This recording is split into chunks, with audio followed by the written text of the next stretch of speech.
कहते हैं रिश्तों के बिना जिंदगी बेमतलब है, पर फिर भी हम सब की जिंदगी को उलझा देते हैं रिश्ते। पर एक सवाल मन में आता है कि रिश्ते हमें उलझा देते हैं या हम रिश्तों को उलझा देते हैं। पहेली जैसा लगता है ना ये, लेकिन सच है। जहां रिश्ते हैं वहां प्यार है, वहीं गलतफहमियां हैं, मोह है, एक दूसरे की जरूरत है। लेकिन कभी कभी ये जरूरत इतनी हावी हो जाती है कि इंसान इन रिश्तों को इस्तेमाल करने लगता है, और जब ऐसा होता है तब अक्सर किसी जुर्म के होने की आशंका जन्म लेती है।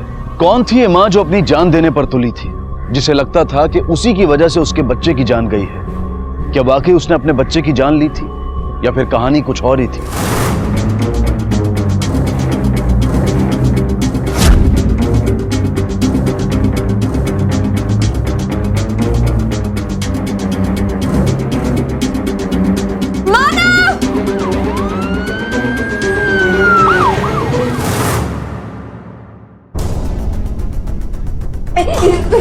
मेरे बच्चे को ढूंढिए प्लीज, बचा लीजिए मेरे बच्चे को। पता नहीं मेरा बच्चा कहाँ चला गया, प्लीज प्लीज मेरे बच्चे को बचा लीजिए।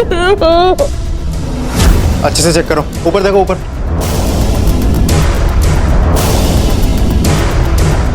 अच्छा ये बताइए कि आपके बच्चे ने पहना क्या हुआ? व्हाइट और ऑरेंज कलर का जंपसूट पहना था। मैंने पहना था उसे क्योंकि मेहनत नहीं आई थी ना। बेबी अच्छे से सो जाना। हाँ दीप्ति, हाँ चलो ना, देर हो रही है। हाँ बस हो गया बेबी, मम्मा पापा बस बाजू में। हाँ तुम चुपचाप अच्छे से सो जाना। दीप्ति चलो, सो गया वो। हाँ बस आ रही, बस हो गया।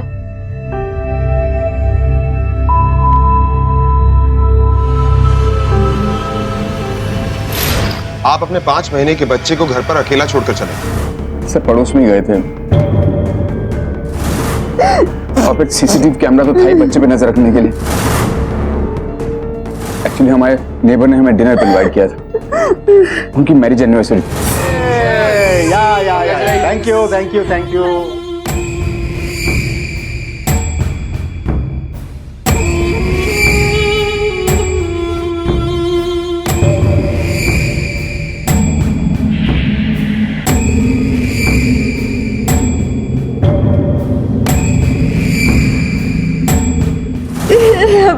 हमें हमारे बच्चे को छोड़कर जाना ही नहीं चाहिए था। I never wanted to go। मानो मैंने सिर्फ इसलिए हाँ कहा था क्योंकि सुमन रुकने के लिए तैयार हो गई थी। अब सुमन रुक नहीं रही है तो हम अपने ध्रुव को अकेला छोड़कर तो नहीं जा सकते ना। पास में तो जा रहे हैं दीप्ति, कौन सा दिल्ली जा रहे हैं हम? मुझे कुछ नहीं पता। उनकी एनिवर्सरी के लिए हम अपने ध्रुव को अकेला छोड़ दे? नहीं यार, अब मुझे गिल्टी फील मत करवाओ यार। मैं भी बाप हूँ, फिक्र है मुझे उसकी। और समझती क्यों नहीं हो यार? टर्न बाय टर्न आके देखते रहेंगे हम। हमारे पास मोबाइल है, मोबाइल पे देख सकते हैं कैसा है वो। और बेडरूम में कैमरा क्यों लगवाया हमने, बताओ? मेरा मन नहीं मारा, मुझे नहीं जाना। Listen to me. तुम्हारा बाहर जाना बहुत ज्यादा जरूरी है। मैं चाहता हूँ कुछ समय तुम ध्रुव से अलग बिताओ। सो सॉरी, माफ कर दो प्लीज। सर, घर में फोर्स एंट्री हुई है, मेन डोर से नहीं लेकिन बैक डोर से। और बेबी कॉट पर जो सीसीटीवी कैमरा लगा हुआ है वही वाईफाई से चलता है, किसी ने डिसेबल करके रखा है। और फैसिलिटी भी नहीं है रिकॉर्डिंग के, तो हमें फुटेज भी नहीं मिल सकता। आपने कैमरा लगवाया लेकिन रिकॉर्डिंग फैसिलिटी नहीं, क्यों? सर कभी सोचा ही नहीं कि जरूरत पड़ेगी। और मोबाइल पे हम देख सकते हैं कि बच्चा सेफ है कि नहीं।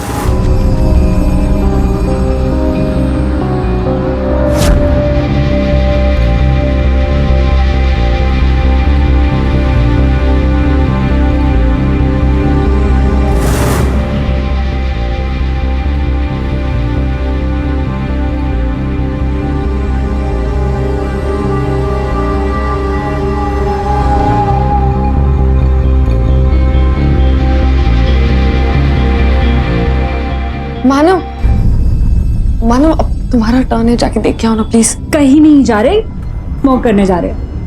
मानो डोंट बी एंग्शियस, रिलैक्स।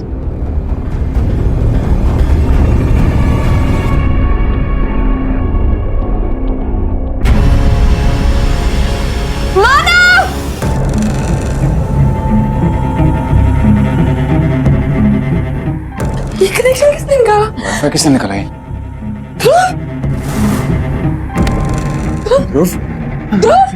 सब कुछ अच्छी तरह से प्लान था, किसी को पता था कि अगर वाईफाई डिसेबल कर दो तो कैमरा अपने आप ऑफ हो जाएगा। यह भी हो सकता है कि किसी की नजर आपके घर पर हो, कोई अपना कोई करीबी। क्या मतलब? सुजीत, इस बच्चे की तस्वीर को चारों तरफ सर्कुलेट करवाओ और इस एरिया के जितने भी सीसीटीवी कैमरा है सबकी फुटेज चेक करो, बारीक से बारीक चीज नोट करो। जाओ। आप ये बताइए, पिछले 2-3 हफ्तों में आपके घर में कोई आया था? I mean, कोई इलेक्ट्रिशियन, प्लम्बर या कोई रिश्तेदार? मुझे ऐसा कुछ पता नहीं, मेड को पता होगा, वो ही दिन भर घर में रहती है। सर, वो मेरे पति का ना तबीयत ठीक नहीं था, इसके लिए मैंने रात में आने के लिए मना कर दिया। साहब, मुझे कहाँ पता था कि ये लोग बच्चे को अकेला घर पे छोड़कर जाएंगे। मुझे लगा ये लोग पार्टी में नहीं जाने वाले हैं। आप ही बताओ ना साहब, ऐसे बच्चे को अकेला छोड़ के कोई जाता है क्या? हमें घर की तलाशी लेनी है। पर क्यों साहब, मैं तो शाम से घर पे ही हूँ। क्यों? छुपाने जैसा घर में कुछ है क्या? साहब, वो घर पे नहीं है। नहीं है मतलब? बीमार है ना, फिर भी घर पे नहीं है? चौकीदारी की नौकरी है साहब, छुट्टी कहाँ मिलती है? सर, अंदर कुछ भी नहीं मिला। शायद छोड़ के मत जाना। आपने आखिरी बार अपने बच्चे को मोबाइल पर देखा ठीक 12:45 पर, और आप अपनी पड़ोसन आयशा के साथ उसकी बालकनी में ठीक 1:15 पर गए।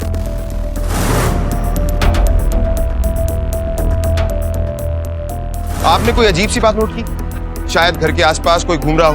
दरअसल सर, मैंने थोड़ी ज्यादा ही पी ली थी, इतना ध्यान नहीं था मेरा। बच्चे को आखिरी बार आपने देखा था ना? हाँ, मोबाइल पर। वो सो रहा था? देखिए, ठीक से याद कीजिए, सो रहा था या? हाँ, वो सोया हुआ था, मैंने ठीक से देखा था। रात को 12 बजे मैंने उसे दूध पिलाया, वो रो रहा था। चुप! जब देखो तब तंग करते रहता है मुझे। चुप! वहाँ पर तेरे पापा उस आयशा के साथ, और तू यहाँ पर मेरे तंग कर रहा है। चुप! एकदम चुप! यहाँ सुनाया था मैंने उसे। सर, ये मेडिसिन मिला और ये संभालो अपने।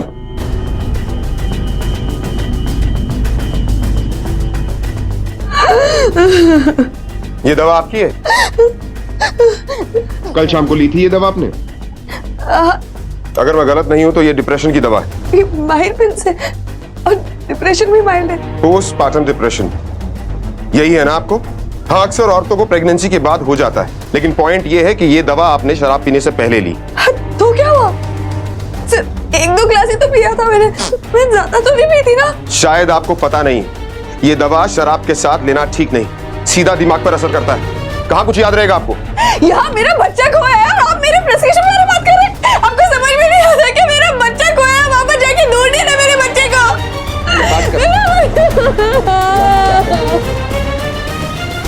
हाँ, वो डिनर पे आए थे, हमने ही उन्हें इनवाइट किया था, लेकिन हमें भी अजीब लग रहा था कि वो अपना बच्चा घर ही छोड़कर आ गए।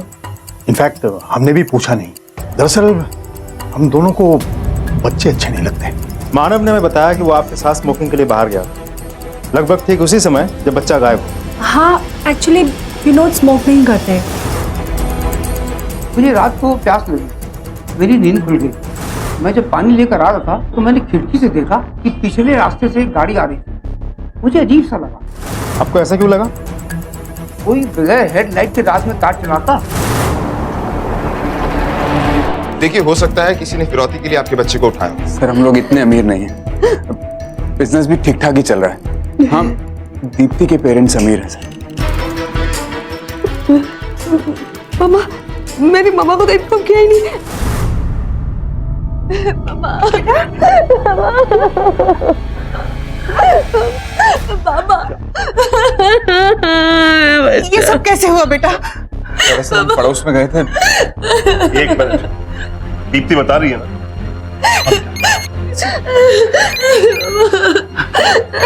हेलो हेलो, दीप्ति, आपकी किसी से कोई दुश्मनी? नहीं सर। सी देखिए, हो सकता है कि आपकी दुश्मनी के चलते किसी ने आपके नवासी को किडनैप कर लिया। अच्छा, ये बताइए कि आप अपने दामाद को जरा सा भी पसंद नहीं करते, राइट? जी हाँ, मैं अपने दामाद को पसंद नहीं करता हूँ, वो मेरी बेटी के लायक ही नहीं है। और आपका नवासा? ये कैसा सवाल है? भले ही वो मानव का खून है, लेकिन he is my first grandson. मैं उसके लिए कुछ भी कर सकता हूँ। I love him very much.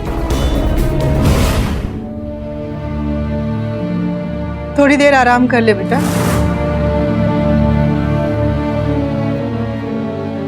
6 बज गए माँ, पता नहीं मेरा बच्चा कैसा।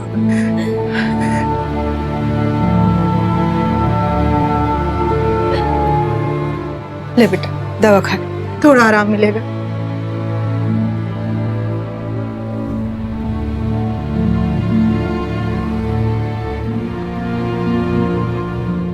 दीप्ति,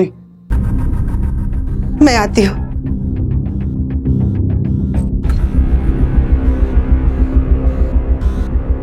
दीप्ति, मैं जानता हूँ कि इस वक्त तुम्हारे ऊपर क्या गुजर रही है। सब तुम्हारी वजह से हुआ है, सब तुम्हारी वजह से हुआ है। बहुत शौक था ना तुम्हें उस आयशा के घर जाने का, उसके घर पार्टी करने का। देखो क्या हो गया, हमारा बच्चा खो गया, हमने हमारा बच्चा खो दिया। सब तुम्हारी वजह से हुआ। क्यों किया ऐसा तुमने? मेरी गलती, मुझे नहीं जाना चाहिए था मेरे बच्चे को छोड़ के।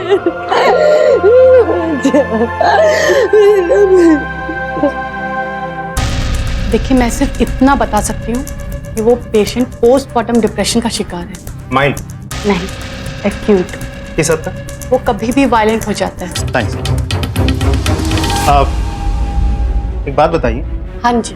क्या कोई पेशेंट जानबूझ के पोस्टमार्टम डिप्रेशन का नाटक कर सकता है? देखिए सर, दुनिया में कोई भी ऐसा डॉक्टर नहीं है जो ये बता सके कि पेशेंट फेक ड्रामा कर रहा है या फिर उसे एक्चुअल प्रॉब्लम है। हम जो भी ट्रीटमेंट करते हैं वो रिपोर्ट के आधार पर ही करते हैं।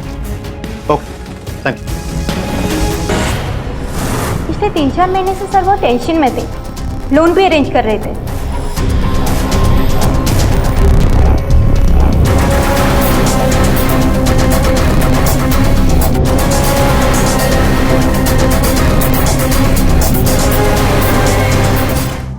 मुझे माफ कर दो दीदी, अगर मैं कल रात रुक जाती तो ये सब नहीं होता।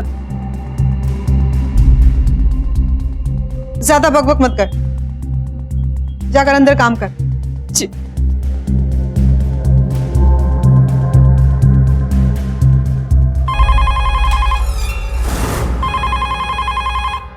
रुकिए, हो सकता है किडनैपर का कॉल।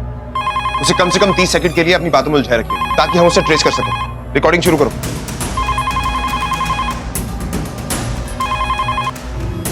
हेलो हेलो हेलो, कौन? हेलो,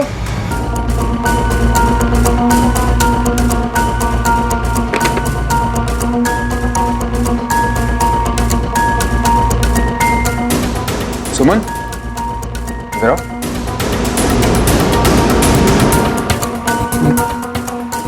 ये जंपर तो वही है जो ध्रुव ने पहना था। मिस्टर मानव, कहीं ऐसा तो नहीं कि आप दोनों मिलकर हमें गुमराह कर रहे हैं? शायद 12 बजे जब मैं घर आई थी तब मैंने बदल दिया हो। मुझे आजकल कुछ ठीक से याद ही नहीं रहता।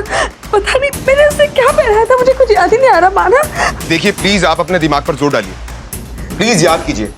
हो सकता है कोई ड्रेस मिसिंग हो।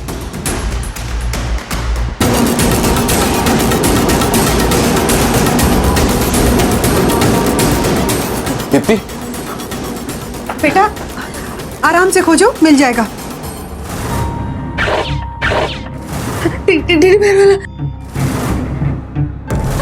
माँ मैंने टेडी बेयर वाला नाइट सूट पहना था उसे। हाँ मुझे याद है। सुजीत, इस इंफॉर्मेशन को भी सर्कुलेट करवाओ। पहले ही हमारे हाथ से बहुत टाइम निकल चुका है। पता नहीं वाकई में इस औरत को याद नहीं या फिर जानबूझकर हमें गुमराह कर रही। सर, दीप्ति के डॉक्टर ने हमें बताया कि उसकी डिप्रेशन माइल्ड नहीं है, कभी भी वायलेंट हो सकती है। इसका मतलब हो सकता है कि उसे याद ना हो। एक तो डिप्रेशन की दवा और ऊपर से शराब, कहाँ कुछ याद रहता है। अच्छा, वो मानव के बारे में कुछ पता चला? सर, उसके बिजनेस डूबने के कगार पर है, बहुत बुरी हालत है। उसने अपने लैपटॉप से पोस्टमार्टम डिप्रेशन के बारे में काफी जानकारी हासिल की है सर। यहाँ तक कि एक माँ कैसे अपनी बच्ची को मार सकती है उसे ये तक पता था। ये मानव जरूर हमसे कुछ छुपा रहा है। सुजीत, हो सकता है पैसे के लिए इसी ने अपने बच्चे को खुद ही किडनैप करवाया और इसकी बीवी भी इसके साथ शामिल है। लेकिन सर, फिरौती के लिए अभी तक एक भी कॉल नहीं है। और अगर ये प्लान उन दोनों में से किसी का भी होता, पहले से ही कैसे पता होता कि नौकरानी छुट्टी लेने वाली है? सर, कहीं ऐसा तो नहीं कि नौकरानी भी पूरे प्लान में शामिल है? सर, हम नजर रखे हुए हैं उस पर। सुजीत, ये भी तो हो सकता है कि दीप्ति ने डिप्रेशन में अपने ही बच्चे को मार दिया और मानव उसे बचाने की कोशिश कर रहा है।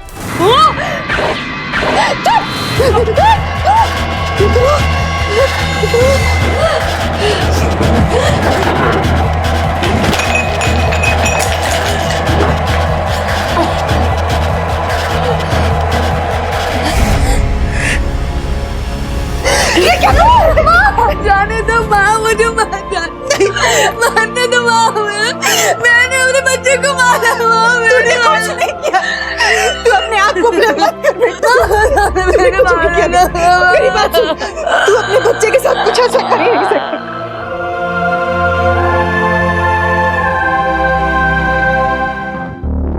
आपका बिजनेस डूब रहा है और आपको लोन भी नहीं मिला।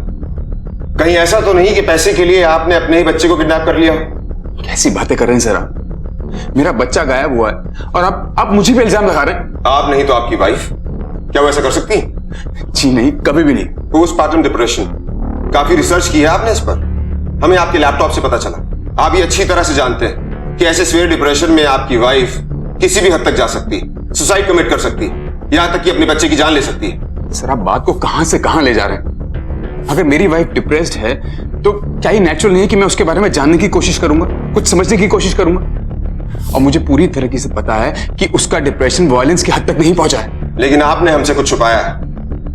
उस रात आप अपनी पड़ोसन आशा के साथ थे, ये आपने छिपाया हमसे, लेकिन उसने हमें बता दिया। मुझे भी ठीक से याद नहीं है, लेकिन हाँ बस इतना याद है कि मानव सादा पास आने लगे तो मैंने उन्हें धक्का दे दिया। झूठ बोल रही है सर वो। पहल उसने की थी, मैंने तो उसे रोका था। क्या कर रही हो यार? मेरी वाइफ अंदर है, तुम्हारा हस्बैंड अंदर है। गोड़ू है। ये बात उस रात क्यों नहीं बताई आपने? कैसे बताता सर बीवी के सामने?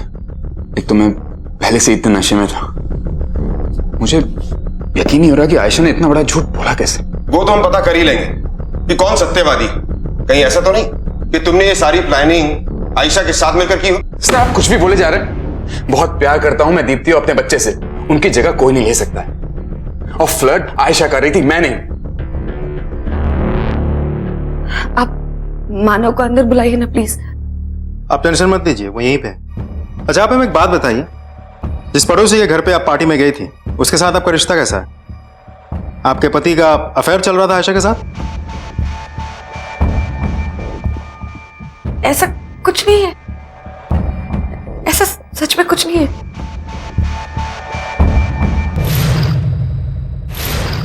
आपने हमें बताया था कि आपको माइल्ड डिप्रेशन है, लेकिन आपके डॉक्टर ने बताया कि आपको सीवियर डिप्रेशन।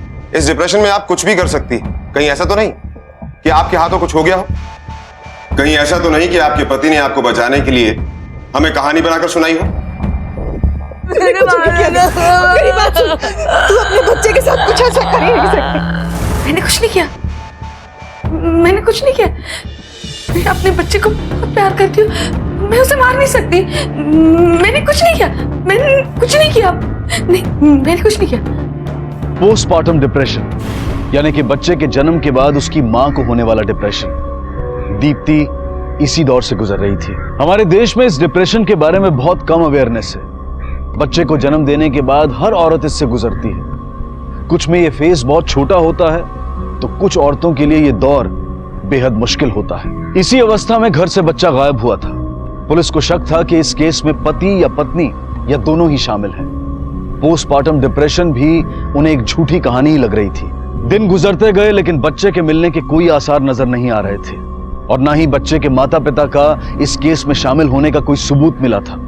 और सबसे अचरज की बात तो यह थी कि फिरौती के लिए अब तक किसी का फोन नहीं आया था। पुलिस को लगा कि अब यहां कुछ मिलने की उम्मीद नहीं है। उनकी मानव के घर पर से नजर हटी और वही हुआ जिसकी पुलिस राह देख रही थी। बेटा थोड़ा सा तो खा लो, नहीं तो तबीयत खराब हो जाएगी तुम्हारी। इतनी खाली पेट दवाई कैसे लोगे? थोड़ा खा लो ना प्लीज। आपको मेरी बेटी की अगर इतनी फिक्र होती तो रात पार्टी पे अपने साथ क्यों लेकर गए थे आप? देखिए आप हम दोनों के बीच में नहीं बोलेंगे तो एहसान होगा आपका। मैं भी जानता हूँ, ये भी जानती हैं आप कितना हेट करते हैं मुझे। अगर मेरा बस चलता ना तो ये शादी में कभी होने ही नहीं देता। और एक बात बताइए, आज तक आपने मेरी बेटी को दिया क्या? हाँ? सिर्फ लेना है आपको, लेना। ऐसी कौन सी सोने की ईंटें दे दी आपने अपनी बेटी को? और कौन सा बाप अपनी बेटी की रस्सी में हेल्प नहीं करता बताइए? चुप करिए आप। मेरी बेटी की हालत खराब है और इस समय ये सब बातें। अरे दीप्ति बेटा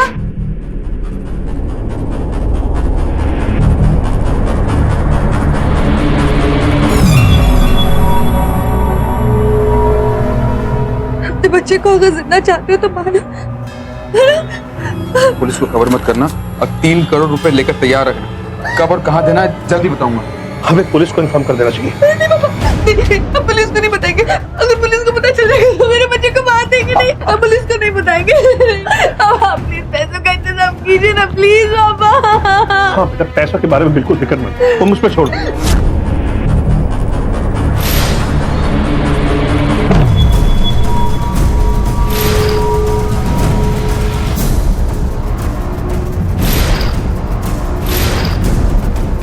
तुमने तो डरा ही दिया।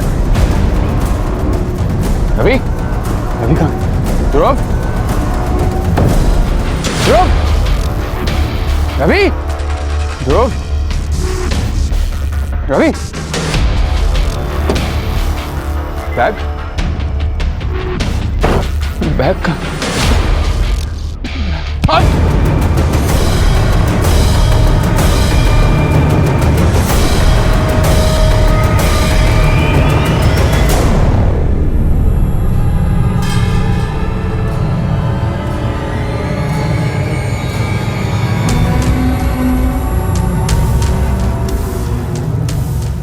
क्या कर दिया मैंने?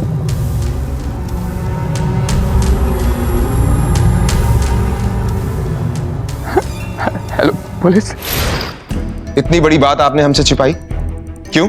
सर हम सब डर गए थे, धमकी ऐसी थी सर, अगर वो बच्चे को कुछ कर देता तो अब क्या हुआ? पैसे भी गए और बच्चा भी नहीं मिला। देखिए ठीक से सोचिए, याद कीजिए, आपने उसका चेहरा देखा था, कुछ तो याद होगा आपको।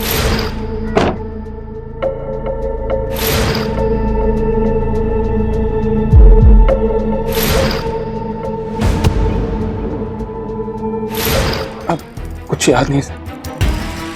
ठीक है, फिलहाल हम जा रहे हैं।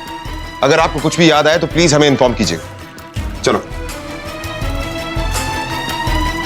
सुजीत, मानव अपनी गाड़ी से निकला, दूसरी गाड़ी की तरफ बढ़ा, लेकिन अपने पैसों का बैग वो अपनी ही गाड़ी में छोड़कर गया। क्यों? बिना पैसे दिए तो उसे बच्चा मिलने वाला था नहीं। सर कहीं ऐसा तो नहीं कि मानव को पहले से ही पता था कि दूसरी गाड़ी में कौन बैठा है? उसको लगा होगा प्लान के मुताबिक पैसे मिलते ही बच्चा वापस मिल जाएगा, लेकिन उस आदमी ने एंड मोमेंट पर उसे धोखा दिया। मानव की हर बात में मुझे झूठ की बू आती है। ये जरूर इस केस में इन्वॉल्व है। इसके फोन रिकॉर्ड्स निकलवाओ, अच्छी तरह से चेक करो। अगर उसमें कुछ ना मिले तो मुझे शक है कि इस किडनैपिंग को अंजाम देने के लिए इसने किसी दूसरे नंबर का इस्तेमाल किया है।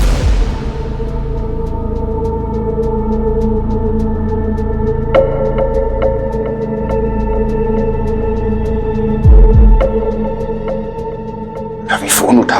रवि,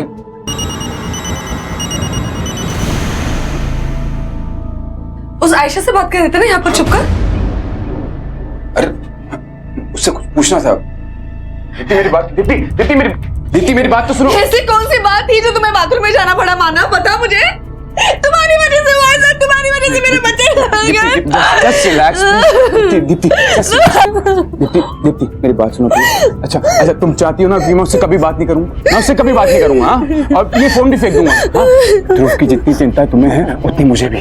बच्चा है वो मेरा।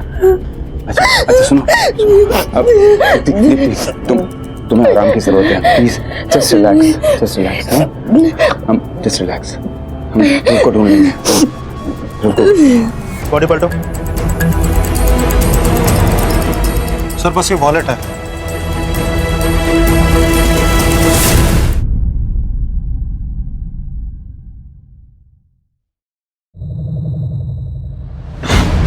रवि, ये मर गया तो फिर ध्रुव का क्या होगा? क्या करूं? बस सर ये पोस्टमार्टम रिपोर्ट। खून कल रात को हुआ है 9 से 10 बजे के बीच। गला काट के खून किया गया है सर। हमने खबरियों को काम पे लगा दिया, फोटो भी सर्कुलेट कर दिया बॉडी का आइडेंटिफिकेशन के लिए। सर मानव आया मिलने के लिए, बुलाओ उसे। Okay sir. सर ये फोटो देखिए सर, ये वही आदमी है जिसने उस दिन मेरे सर पर वार किया था सर। लेकिन उस दिन तो तुमने कहा था कि तुम्हें इसका चेहरा याद नहीं।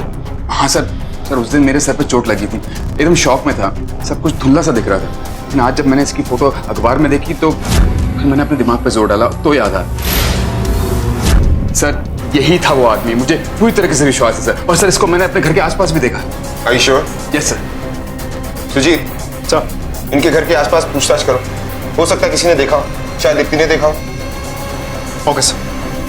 अगर इस आदमी ने मेरे बच्चे का किडनैप किया है और अगर ये मर चुका है तो मेरा बच्चा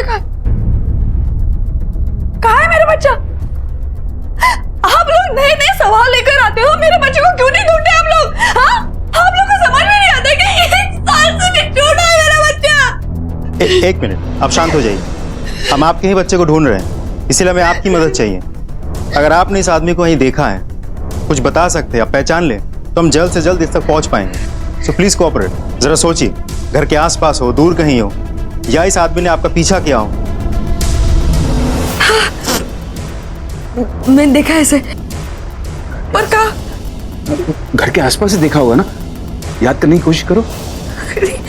घर के आसपास नहीं देखा मैंने, पर कहीं तो देखा है मैंने इसे। सर, मानव के पड़ोसियों ने तो नहीं देखा था उस आदमी को, लेकिन उसकी पत्नी ने देखा था। कहाँ देखा था? ये उसी आदमी। सर, ये पति पत्नी मिलके में गोल गोल घुमा तो नहीं रहे? मुझे तो लगता है अखबार में कोई न्यूज पढ़ी होगी, एक फोटो देख ली और अपनी कहानी जोड़ दी। पत्नी नहीं, पति। ये मानव हमें गोल गोल घुमा रहा है। मुझे नहीं लगता कि दीप्ति इस केस में इन्वॉल्व है, डायरेक्टली तो बिल्कुल भी नहीं। सर, उस लाश को एक आदमी ने पहचान लिया, रवि कुमार नाम। रवि कुमार, देखते हैं।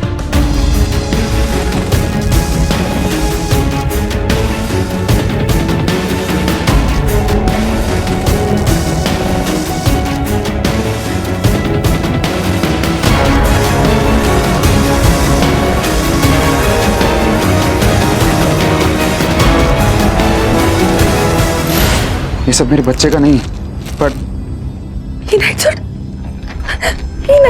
ध्रुव का, ये मेरे बच्चे का है, मेरा ध्रुव का। माना ये सब क्या हो रहा है? कहीं मेरे बच्चे को उसने मेरे बच्चे को मार तो नहीं दिया? नहीं, कुछ नहीं होगा दीप्ति, कुछ नहीं होगा उसे। नहीं, मुझे नहीं, ये मेरे बच्चे का है, छोड़ो। प्लीज, ये सारी चीजें हमें फॉरेंसिक लैब भिजवानी है। मानो मेरे बच्चे का है, मानो मेरे बच्चे का है, ये मेरे बच्चे का है। देखिए, हमें इस घर की तलाशी लेनी है, हमारे पास सर्च वारंट है।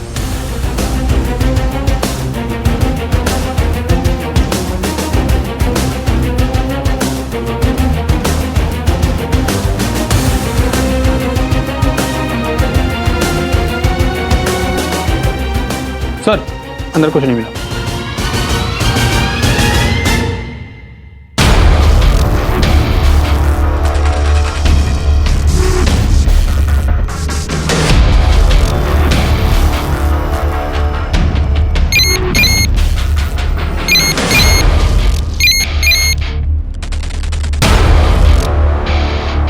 हेलो, किडनैपर को तुम्हारा प्राइवेट नंबर कैसे मिला मानव? मुझे कैसे पता? तो मुझे ये बताओ कि ये प्राइवेट नंबर रखने की जरूरत क्या थी? पापा, वो पड़ोस की आयशा है ना, उसी के साथ बात करने के लिए लिया होगा। और क्या? कुछ भी बोली जा रही। समझ में ये नहीं आ रहा कि अगर ये नंबर सीक्रेट था तो किडनैपर को मिला कैसे? ये फोन हमें कुरियर से मिला, जिसमें सिर्फ एक नंबर था। जब नंबर डाल किया तो पता चला कि वो आपका है, और इस कुरियर के साथ एक चिट्ठी भी थी। इस बार 5 करोड़ रुपए मांग रहे हैं। मुझे कैसे पता? आप सब लोग मुझ पे किसे पूछे, किसे ब्लेम करे? बता ना मानव। तुम ही जिम्मेदार हो, तुम हमेशा से नालायक रहे हो और रहोगे। देखिए, वो मेरा भी बेटा है, मैं ऐसे कैसे? सुनो मेरी बात सुनिए, चुप हो जाइए आप। हमें इतना तो पता चल गया ना कि हमारा ध्रुव जिंदा है। अब ये सोचना है कि करना क्या है, 5 करोड़ रुपए का इंतजाम करना है या पुलिस को बताना। पापा, कुछ कीजिए ना प्लीज पापा। ठीक है, मैं ही कुछ करता हूँ। बस एक बार किडनैपर्स का फोन आ जाए तो हम हमारे ध्रुव को उनके चुंगल से छुड़ा कर देंगे। शक की सुई मानव पर अटकी हुई, लेकिन शक ये भी है ये जो बंदा मरा है रवि, ये भी शायद मानव के साथ इन्वॉल्व था, लेकिन इस थ्योरी के लिए हमारे पास कोई सबूत नहीं। सुजीत, एक काम करते हैं, इस पति पत्नी से अलग अलग पूछताछ करते हैं। पति के मुंह से सच उगलवाने की कोशिश करते हैं और बीवी को याद दिलवाने की कोशिश करते हैं कि उसने रवि को कहां और कैसे देखा था। Okay sir. देखिए, याद करने की कोशिश कीजिए, आपने रवि को कहां देखा था? काश कि मुझे याद रहता। मेरे डिप्रेशन की वजह से मैं हमेशा कंफ्यूज रहती हूँ, कुछ याद ही नहीं रहता मुझे। इसका आपके पति से कोई कनेक्शन किसी भी तरह से? देखिए, आप अपने पति को बचाना चाहती हैं या आप अपने बच्चे को?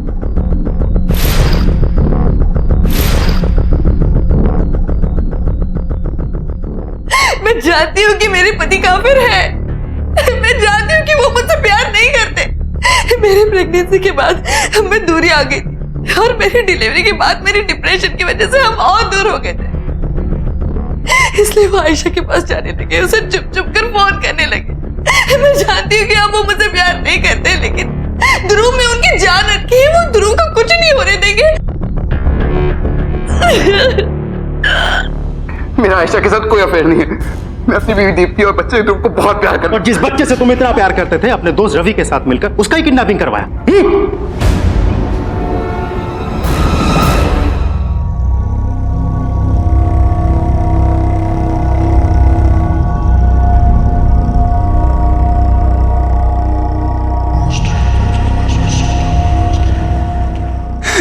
मैं नहीं चाहता था कि मेरे बच्चे को कुछ हो। मुझे सिर्फ पैसा चाहिए था, सिर्फ पैसा। सर आप टेंशन में लग रहे बहुत। अरे आदमी जितना बड़ा उतनी बड़ी टेंशन। यार अभी बहुत बुरा हाल है बिजनेस का यार। क्रेडिट पे कुछ मिल ही नहीं रहा है। इतना बकाया है कि 1 महीने की सैलरी देना मुश्किल हो रहा है। ऐसे ही चलता रहा ना तो यार बिजनेस बेचना पड़ सकता है मुझे। लाखों का नुकसान होगा, समझ रहा है? समझ रहा हूँ यार। क्या करूं यार, कब तक मुंह छुपाता रहूं? अगर ये बिजनेस बंद हो गया ना तो मेरा ससुर है ना तमाशा देखेगा मेरा। लेकिन वो तो काफी मालदार है, उसे क्या कमी? नहीं यार, उसने पहले ही बहुत कुछ दे रखा उसने मुझे। घर उसका है, बिजनेस उसका है, और कुछ नहीं देगा मुझे। देख, अगर नहीं देता तो छीन ले। मेरे पास एक आइडिया है, अगर तुझ में हिम्मत है तो बताऊं। तेरा एक बच्चा है ना?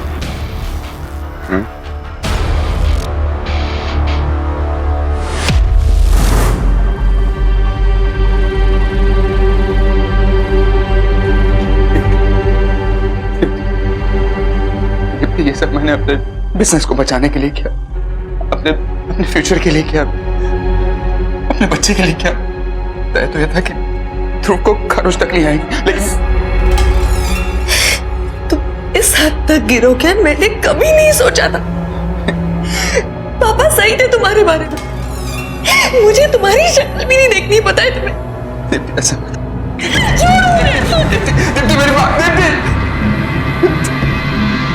मानव का प्लान उल्टा पड़ गया। रवि ने उसे धोखा दिया, उसके पैसे लेकर भाग गया। फिर रवि का किसी ने खून कर दी, मतलब कोई और भी शामिल है इस प्लान। मास्टर प्लान उसी का लगता है। अगर बच्चा जिंदा है तो उसी के पास होगा, लेकिन वो है कौन? सर, एक बात बतानी थी आपको। कुरियर से एक फोन आया था और फिरौती की मांग भी की है। इस बार 5 करोड़ रुपए मांगे। ये फोन हमें कुरियर से मिला, साथ में चिट्ठी भी। इस बार 5 करोड़ रुपए मांग रहे हैं। देखिए, अभी भी देर नहीं हुई। अभी भी आपके बच्चे को बचाया जा सकता है, लेकिन आपको हमारी मदद करनी होगी। आपने जो इंफॉर्मेशन हमारे साथ शेयर की है वो आप किसी से शेयर नहीं करेंगे, अपने माता पिता से भी नहीं। ओके, सही।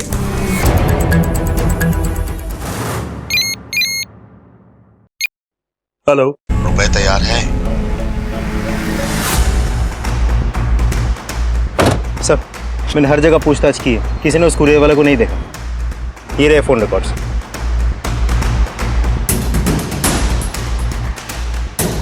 इस एक नंबर पर बार बार कॉल किया गया है, मतलब इस किडनैपिंग में कोई और भी इन्वॉल्व है।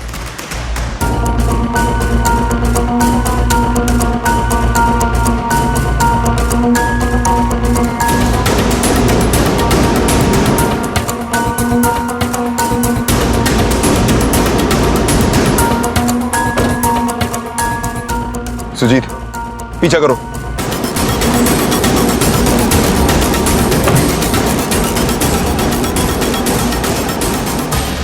हमें किडनैपर के बारे में कुछ इंफॉर्मेशन मिली।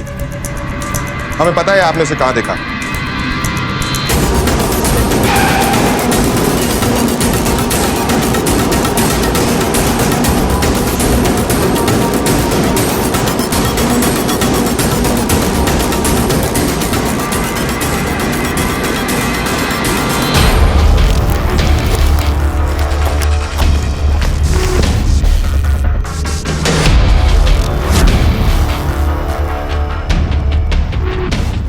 हम जान चुके हैं कि रवि कुमार कौन है। क्या हुआ? रवि का नाम सुनते ही आपके चेहरे का रंग क्यों उड़ गया?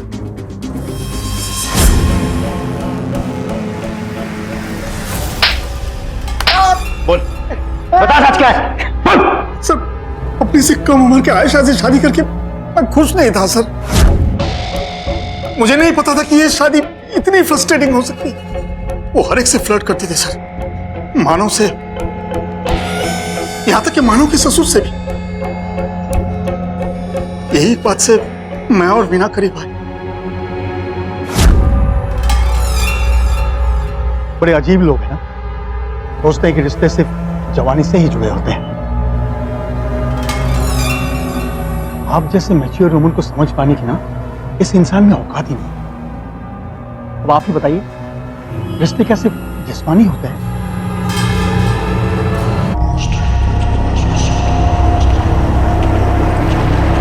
आप इस सब में शामिल है ना? ये मेरी माँ है, ये मेरे बच्चे को क्यों किडनैप करवाएगी? हमारे पास इनकी कॉल रिकॉर्ड्स हैं। इनके नंबर से बार बार आपके पड़ोसी विनोद को कॉल किया गया, किडनैपिंग की रात को भी।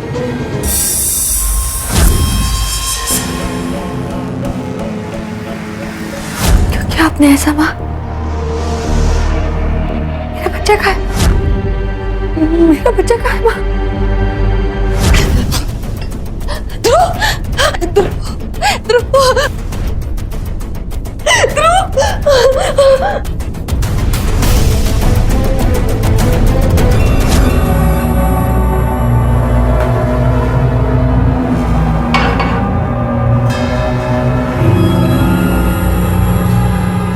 बोलो।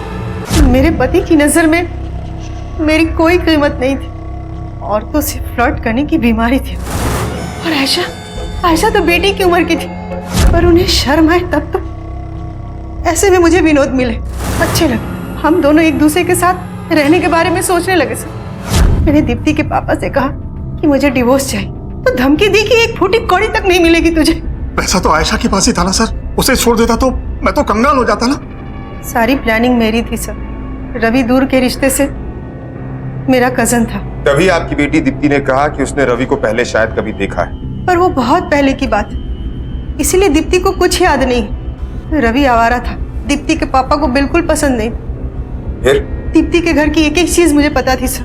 मुझे ये भी पता था कि वो कब पड़ोस के घर में गए। मैं पिछले दरवाजे से घुस गई, वाईफाई ऑफ किया। बच्चा जगा हुआ था, पर अपनी नानी को पहचानता था, इसलिए रोया नहीं। मैंने उसे गोद में उठा लिया।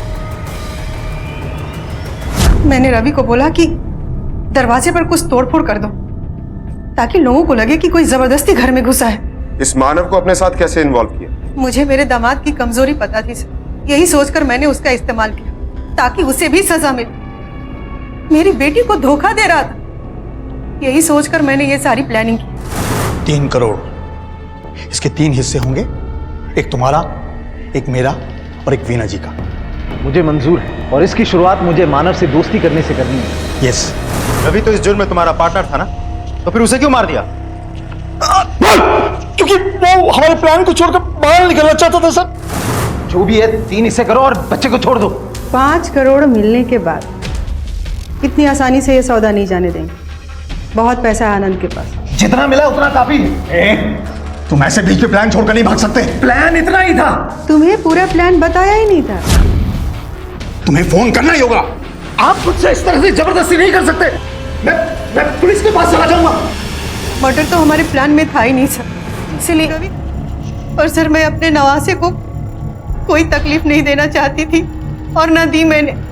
मुझे तो बस अपने पति और दामाद को सबक सिखाना था, और पति से पैसे लेकर अपनी नई जिंदगी शुरू करनी थी सर।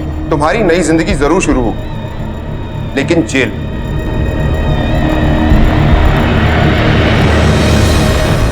जिंदगी में आगे बढ़ने की ख्वाहिश, बहुत कुछ पाने की चाहत रखना बिल्कुल गलत नहीं है। हर इंसान गुजरे हुए कल से बेहतर आज चाहता है। हर कोई बेहतर जिंदगी, बेहतर लाइफस्टाइल चाहता है। अगर एक रिश्ता असफल हो जाए तो नए रिश्ते के साथ जिंदगी को शुरू करने में कुछ गलत नहीं, लेकिन अगर उस रिश्ते की बुनियाद जुर्म पर रखी जाए तो फिर वही होता है जो विनोद और वीना के साथ हुआ। दीप्ति जो वैसे ही डिप्रेशन में थी, उसके 2 सबसे करीबी अपनों ने उसे धोखा दिया था। वैसे तो कुछ हद तक हम सभी खुदगर्ज हैं, लेकिन ये बेहद जरूरी है कि हमारी खुदगर्जी इस हद तक कभी ना बढ़ पाए कि हम दूसरों को तबाह करने लगे, क्योंकि सच्चाई ये है कि दूसरों को तबाह करते करते हम खुद ही तबाह होते हैं। इंसान की जिंदगी में 3 चीजें अक्सर बहुत ही उलझी हुई होती हैं। उसका दिल, दिमाग और तकदीर। दिल कुछ चाहता है, दिमाग उसे पाने के रास्ते तलाश करता है, लेकिन होता वही है जो तकदीर को मंजूर होता है। ऐसी एक उलझी हुई कहानी हम आपको दिखाने जा रहे हैं, जो है दिल्ली की रहने वाली चित्रा मालविया की। उसने भी जिंदगी से वही खुशियां मांगी जो हम सब मांगते हैं, लेकिन तकदीर ने उसे वो दिया जिसकी उसने कभी कल्पना भी नहीं की थी। उसकी जिंदगी की एक कहानी पुलिस की एफआईआर बुक में एक केस के तौर पर दर्ज हुई और दिल्ली पुलिस के सामने आई अब तक की वो सबसे मुश्किल चुनौती बनी जिसका सामना शायद ही उन्होंने पहले कभी किया था।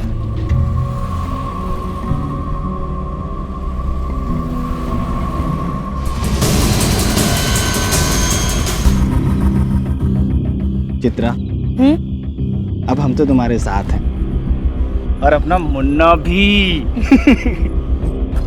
अब भगवान से क्या मांगोगी? मैं मांगूंगी कि आप और मुन्ना हमेशा मेरे साथ रहें। वो तो हमेशा तुम्हारे साथ रहेगा, है ना मुन्ना? हमेशा। सर, इसी जगह एक्सीडेंट हुआ था और जब एक्सीडेंट हुआ था तब करीब सुबह के 5 बजे थे। तब कोई चश्मदीद गवाह नहीं था, लेकिन एक आदमी ने उन्हें देखा था हादसा होने के बाद। बुलाओ। इधर आओ। नमस्ते साहब। नमस्ते। क्या देखा तुमने? हम नाइट ड्यूटी करके साहब घर लौट रहे थे, तकरीबन सुबह के 5 बजे होंगे। हमने देखा खून में सने हुए कुछ लोग पड़े हैं साहब, तो हमने 100 नंबर पे कॉल कर दिया। और कोई गाड़ी देखी? नहीं साहब।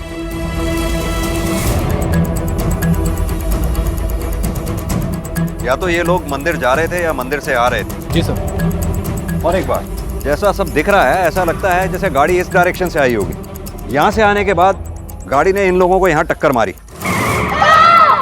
टक्कर मारने के बाद वो अपना कंट्रोल खो बैठा और जाकर ये इस पेड़ से जा टकराई।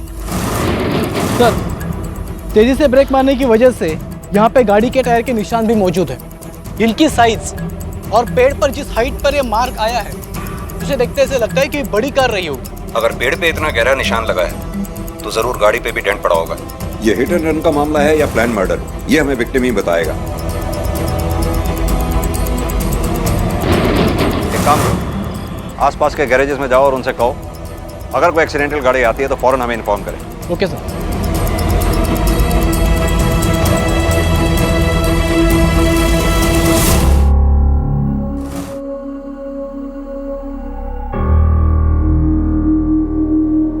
मेरा पति। अरे क्या कर रही हैं आप? आपको उठने की परमिशन नहीं है। बताइए ना, वो लोग ठीक है ना? हम आपके पति को नहीं बचा पाए।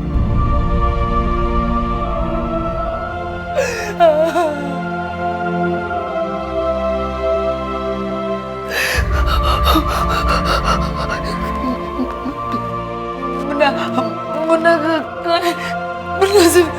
मुन्ना से मिलना है।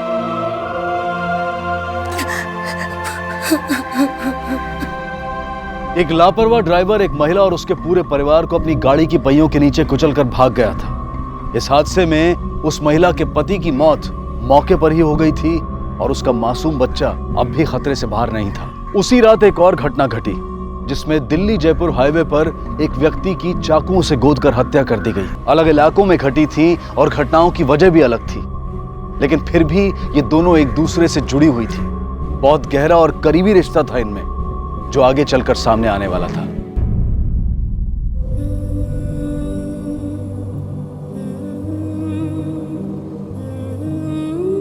इसे काफी गहरी चोट लगी है। हमने इसे बचा तो लिया, लेकिन ये अब कभी देख नहीं पाएगा।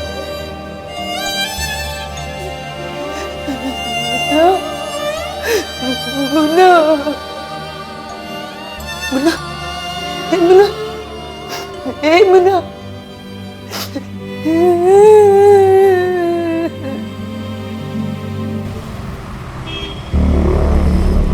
हम आपकी हालत समझ सकते हैं। वो क्या है, केस की तहकीकात करने के लिए हमारे लिए कुछ बातें जानना बहुत जरूरी होता है, जैसे गाड़ी किस रंग की थी, नंबर क्या था या कौन चला रहा था, कुछ भी जो आपने देखा हो। कुछ नहीं देख पाई, बस गाड़ी चलाने वाले को देखा था। कौन था वो?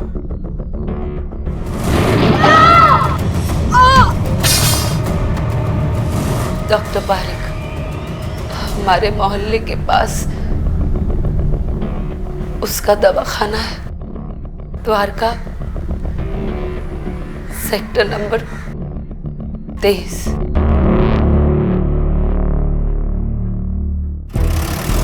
मुझे लग रहा है ये मामला सिर्फ एक्सीडेंट का नहीं, कुछ और भी है जो उससे जुड़ा हो सकता है। कोई खास वजह सर? हाँ, चित्रा का बयान। उसने कार का रजिस्ट्रेशन नंबर नहीं देखा, बात समझ में आती है, ऐसा हो सकता है, लेकिन सड़क पर गिरे होने के बावजूद इतनी बुरी कंडीशन में और वो भी अंधेरे में उसका ड्राइवर को देख लेना और पहचान लेना, बात समझ में नहीं आती। लेकिन सर वो झूठ क्यों बोलेगी?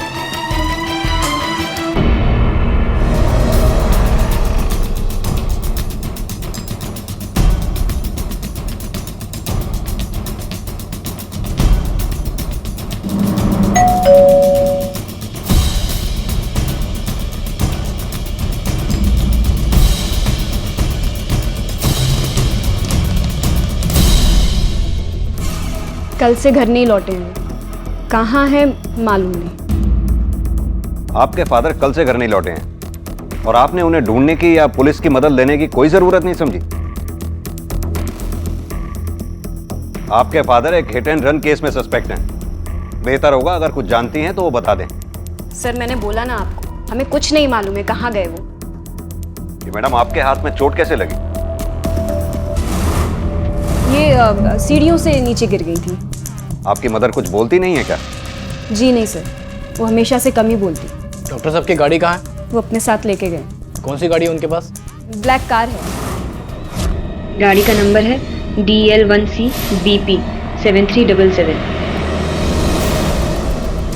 लगता है इस डॉक्टर के परिवार वालों को डॉक्टर की कोई खास चिंता नहीं।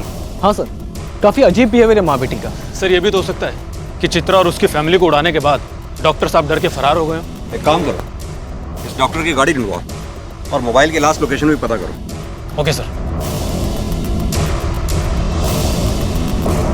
सर डॉक्टर और उनकी कार क्लिनिक पर भी नहीं है। उनका कंपाउंडर बता रहा था 22 में शाम को 6 बजे डॉक्टर क्लिनिक से निकले थे कुछ पेशेंट्स को देखने के लिए, तब से वो लौटे नहीं। सर डॉक्टर पारिक के कॉल लोकेशन के हिसाब से वो 22 मई को शाम को 7 से 8:30 बजे के बीच गुरुग्राम में थे। वहाँ पर उन्होंने किसी पेशेंट को विजिट किया था। फिर उसके बाद अपने घर द्वारका जाने के बजाय वो दिल्ली जयपुर हाईवे की तरफ चले गए। उनके फ़ोन की लास्ट लोकेशन भी इसी हाईवे की है। 22 मई को शाम 9 बजे से उनका फ़ोन स्विच ऑफ है, जो अब तक ऑन नहीं हुआ है।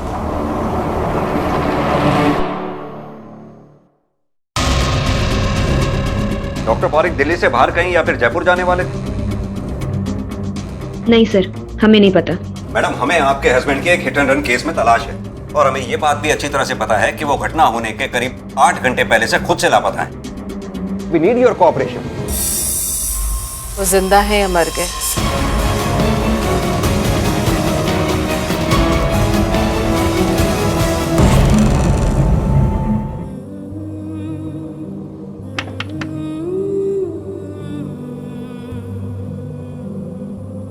आखिर खाई गई ना मेरे बेटे को तू, और मेरे पोते को अंधा कर दिया। जो हुआ उसमें मेरी गलती है?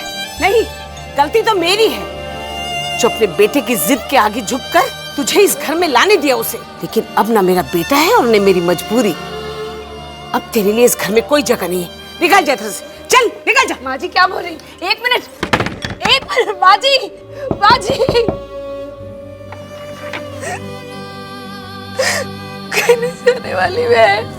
साहब इंसान नहीं, लोग उन्हें मसीहा मानते हैं। गरीबों का तो पूरा इलाज मुफ्त में क्या करते हैं, वो कभी किसी से एक पैसा नहीं लिया। उनके ऐसा बढ़िया आदमी बहुत मुश्किल से मिलता है इस जमाने में। कि लोगों का ये कहना है कि वो बहुत अच्छे इंसान थे। अगर इतने ही अच्छे आदमी थे तो अपनी गाड़ी के नीचे आए उन लोगों को हॉस्पिटल में दाखिल कराते, ऐसे सड़क पर मरने के लिए छोड़कर भागते नहीं। लेकिन इस डॉक्टर पारिक की फैमिली का भी कुछ समझ में नहीं आ रहा है। लगभग 40 घंटे हो गए उन्हें गायब हुए।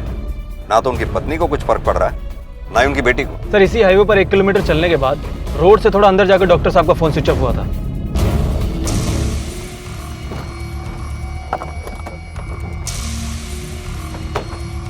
सर यही वो लोकेशन है जहां पर डॉक्टर पारिक का फोन स्विच ऑफ हुआ था। एक काम करो, देखो सब लोग क्या मिलता है। Okay sir.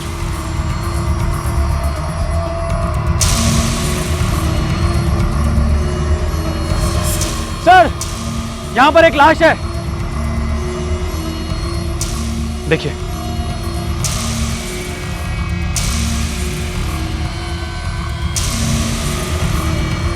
एक काम करो, आसपास अच्छी तरह से छानबीन करो, कुछ ना कुछ सबूत के तौर पर जरूर मिलेगा, मर्डर वेपन वगैरह या कुछ भी। Okay sir. और हाँ, इनकी गाड़ी भी देखो। चलो भाई। हो सकता है कहीं आसपास ही हो। जी sir.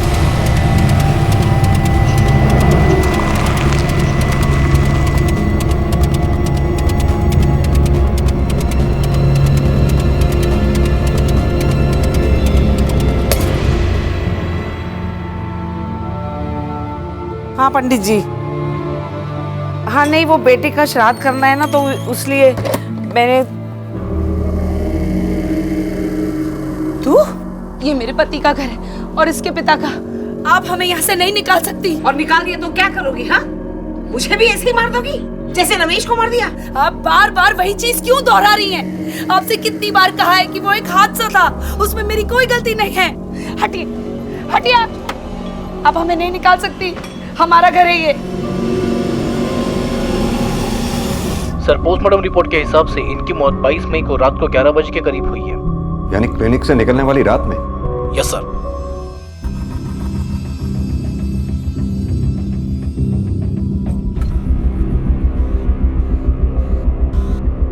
Is this necessary sir? Mummy की थोड़ी सी तबीयत खराब है। मुझे नहीं पता अपने फादर की लाश को आइडेंटिफाई करना आपकी नजर में कितना जरूरी है, but yes, this is necessary. Legal procedure है, आपको पूरा करना होगा।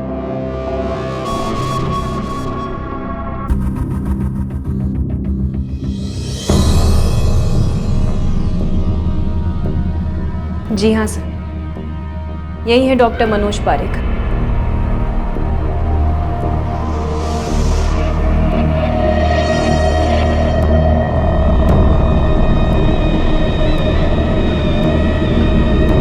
डॉक्टर पारेख की मौत 22 मई को हुई थी और चित्रा के साथ घटे हादसे की तारीख और वक्त था 23 मई सुबह के 5 बजे, यानी कि डॉक्टर पारेख के कत्ल के 8 घंटे बाद। लेकिन चित्रा का कहना था कि जो गाड़ी उसे और उसके परिवार को टक्कर मारकर गई, उसे डॉक्टर पारेख ही चला रहे थे। कौन था वो? डॉक्टर पारेख। लेकिन ये कैसे मुमकिन था कि जिस व्यक्ति की मौत हो चुकी हो, वो अपनी मौत के 8 घंटे बाद गाड़ी चलाता हुआ आए और एक्सीडेंट करके गायब हो जाए? मतलब साफ था कि या तो चित्रा ने उस गाड़ी के ड्राइवर को ठीक से देखा नहीं था, या फिर चित्रा झूठ बोल रही थी। और सवाल यह था कि अगर चित्रा झूठ बोल रही थी तो क्यों? दूसरी तरफ डॉक्टर पारेख का परिवार भी पुलिस के लिए किसी उलझन से कम नहीं था, जो कि उनके गायब होने के वक्त से ही अजीब बर्ताव कर रहा था और उनकी मौत के बाद भी उसके बर्ताव में कोई बदलाव नहीं आया था। कहीं इसकी वजह यह तो नहीं थी कि डॉक्टर पारेख के कत्ल का कोई सिरा उसके अपनों से जुड़ा था? आपकी हालत काफी खराब थी उस समय, इसलिए हमने आपको समय दिया। अब बताइए। क्या बताऊं साहब? यही कि आपने हमसे झूठ क्यों कहा कि वो गाड़ी डॉक्टर पारेख चला रहे थे, जबकि आपके एक्सीडेंट से काफी पहले उनकी हत्या हो चुकी थी। वो गाड़ी कैसे चला सकते थे? क्या बोल रहे हैं साहब? डॉक्टर पारेख की हत्या? जी साहब, मैंने आपसे कोई झूठ नहीं बोला। मैंने वही बताया जो मैंने देखा। मैं क्यों उनका झूठा नाम लूंगी साहब? उनका बहुत बड़ा एहसान है हम पे साहब। मेरे पति बहुत बीमार थे साहब, और हमारे पास इलाज कराने के पैसे भी नहीं थे। तब उन्होंने ही मेरे पति को ठीक किया साहब, और इलाज के पैसे भी नहीं लिए हमसे। जहां तक मुझे याद है वो डॉक्टर पारेख ही थे। वो गाड़ी जो भी चला रहा था, डॉक्टर पारेख या कोई और, उसका स्केच बनवाने में हमारी मदद कीजिए। सर, यह है वो स्केच जो चित्रा ने बनवाया है, और ये डॉक्टर पारेख की फोटोग्राफ। ये तो आपस में काफी मिलती हैं। विवेक, इस केस में दो बातें हो सकती हैं। एक तो उस गाड़ी चलाने वाले की शक्ल डॉक्टर पारेख से बहुत ज्यादा मिलती हो, या फिर ये चित्रा हमें बेवकूफ बना रही है। एक काम करो, ये चित्रा की हिस्ट्री निकालो, देखो इसमें डॉक्टर पारेख कहाँ कहाँ दिखाई देता है, और साथ ही मृणाल और कंचन की कुंडली भी निकलवाओ। उसे डॉक्टर पारेख की कुंडली से मैच करा के देखो कि इनकी कुंडली में प्रॉब्लम है क्या। Okay sir.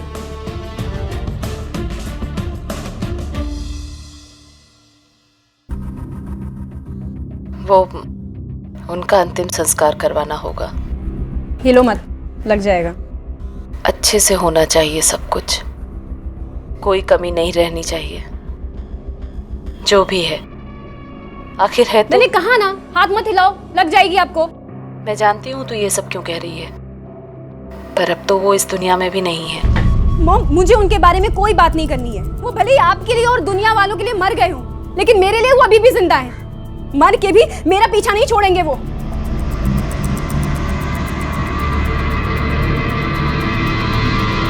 डॉक्टर पारिक की फैमिली के बारे में क्या और कितना जानते हो तुम? सर 2 लोग और हैं उनकी फैमिली में, एक उनकी बेटी, एक उनकी वाइफ, बस इतना ही जानता हूँ। डॉक्टर साहब अपनी फैमिली के बारे में ज़्यादा बात नहीं किया करते थे और ना ही वो लोग कभी यहाँ आते थे। कब से काम कर रहे हो डॉक्टर साहब के यहाँ? सर करीब 10 सालों से।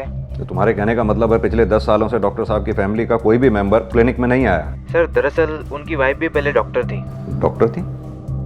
मतलब डॉक्टर पारिक की वाइफ मिसेस पारिक डॉक्टर हैं? जी हाँ, वो पहले प्रैक्टिस भी किया करती थी लेकिन फिर छोड़ दी। क्यों?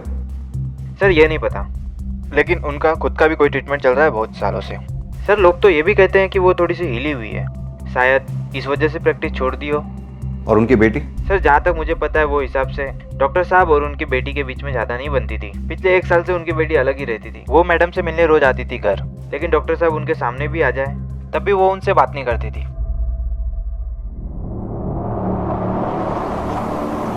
इन्हें पहचानते हो?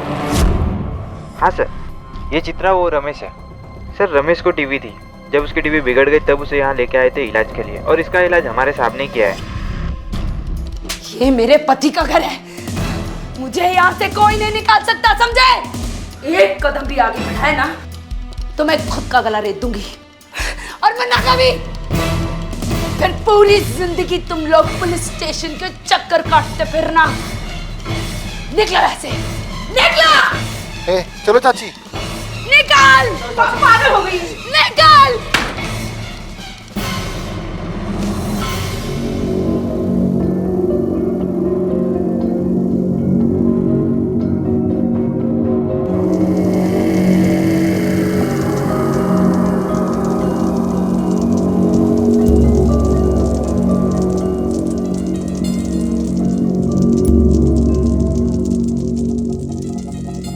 एक बात पूछूं? कहीं तूने तो नहीं मरवाया अपने पापा को?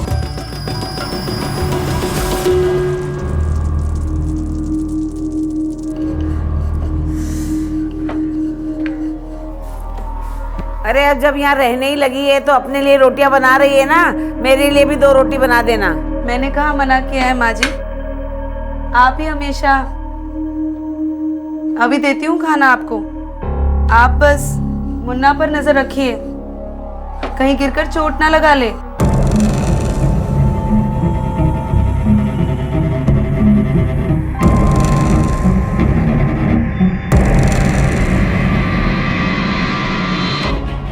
हमें पता चला है पिछले 1 साल से आप इस घर में नहीं रहती हैं, और घर छोड़ने की वजह थी आपके फादर। बनती नहीं थी आपकी आपस में, वो खास वजह? दुनिया में हर एक की आपस में बने ऐसा जरूरी तो नहीं है ना। हर एक में और बाप बेटी के रिश्ते में फर्क होता है मिस कंचन। मेरी और उनकी थिंकिंग मैच नहीं होती थी। और आप मिसेस पारिक, किस चीज का इलाज चल रहा है आपका? डिप्रेशन का? अपने डॉक्टर का नाम बता सकती हैं आप?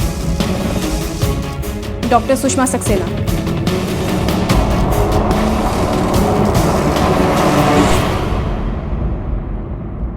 ये लीजिए। मुन्ना, मुन्ना कहाँ है? मुन्ना यहीं तो था।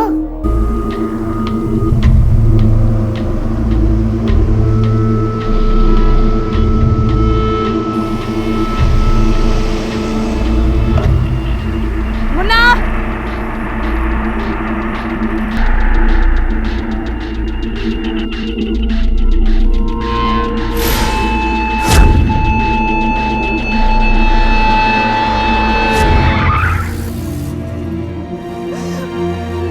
तू ठीक है ना? तू ठीक है ना? तुझे कुछ हुआ नहीं ना? मना किया था ना तुझे बाहर निकलने के लिए, फिर क्यों निकला? हाँ?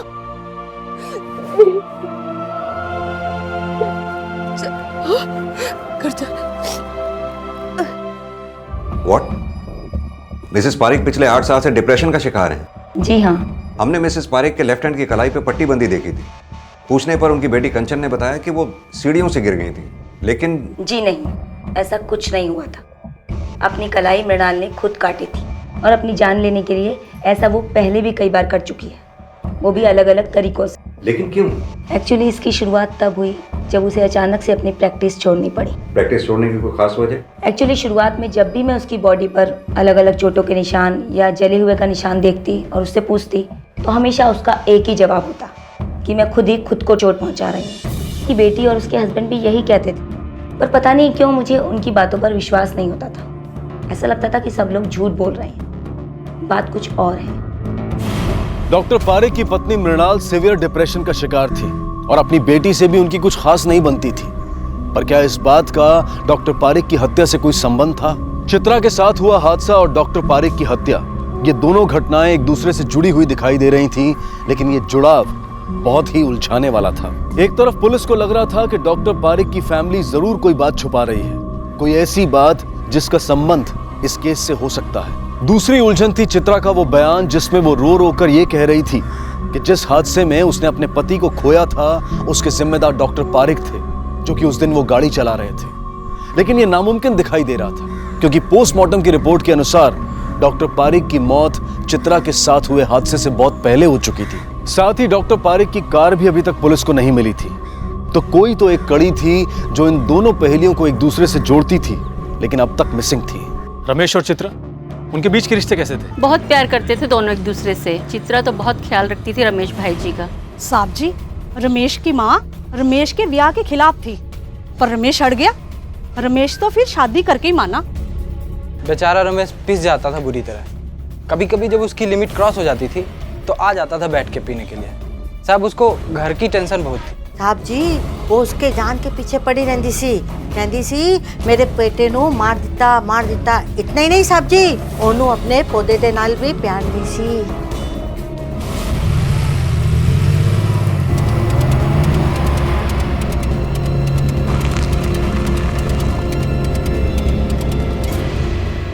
खामोश रहकर किसे बचाना चाहती हैं आप? अपनी बेटी को? नफरत करती थी वो अपने फादर से, इनफैक्ट अभी भी करती है। कहीं उसी ने तो नहीं, मेरी बेटी ने कुछ नहीं किया। वो बेचारी तो ऐसा कर ही नहीं सकती। बहुत अच्छी बच्ची है वो, बहुत ही अच्छी। मैंने किया है ये सब। आपने? बहुत गलतियां की हैं मैंने आज तक, पर मैं ऐसी पहले नहीं थी। उन्होंने बनाया मुझे ऐसा। दुनिया के लिए भगवान थे वो, पर हमारे लिए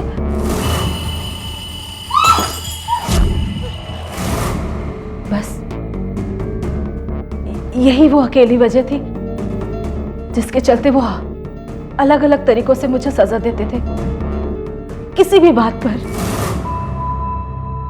मृणाल, शर्ट हो गया? हाँ। दो।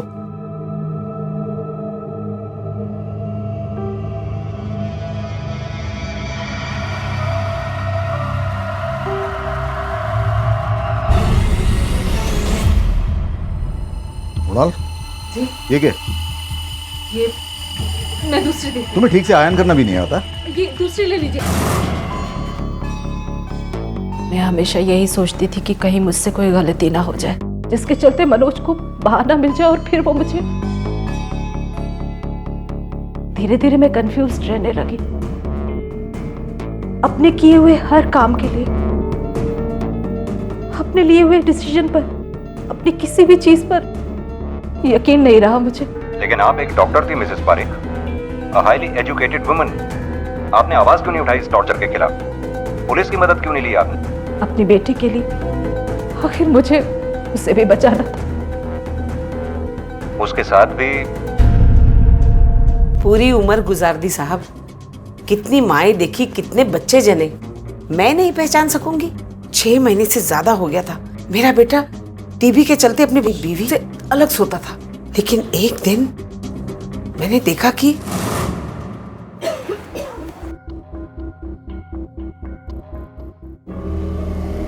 कहाँ मुंह काला कर आ रही हूँ? जैसा आप सोच रही हैं वैसा कुछ भी नहीं। तबीयत खराब है बस मेरी।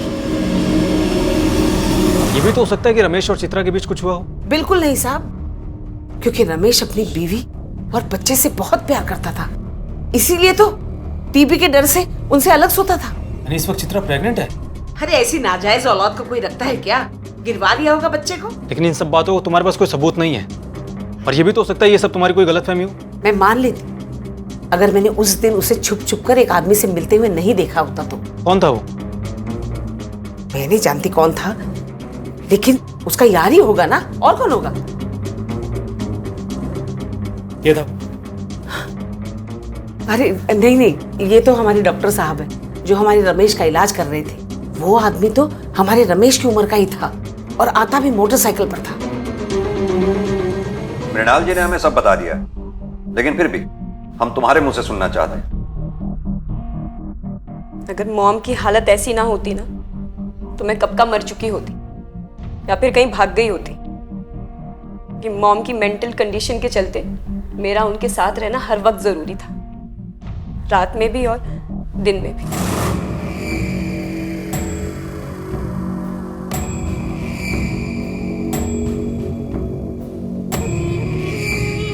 उसी दिन वो घर छोड़ दिया था मैंने। पाँव भी नहीं रखना चाहती थी वहां, इस डर से कि कहीं उससे सामना ना हो जाए। लेकिन फिर भी हर रोज जबरदस्ती खुद को खींच कर जाती थी वहां पे, मॉम के खातिर, उनका ख्याल रखने के लिए। जुर्म के इन दोनों मामलों की जांच में तरक्की हुई थी।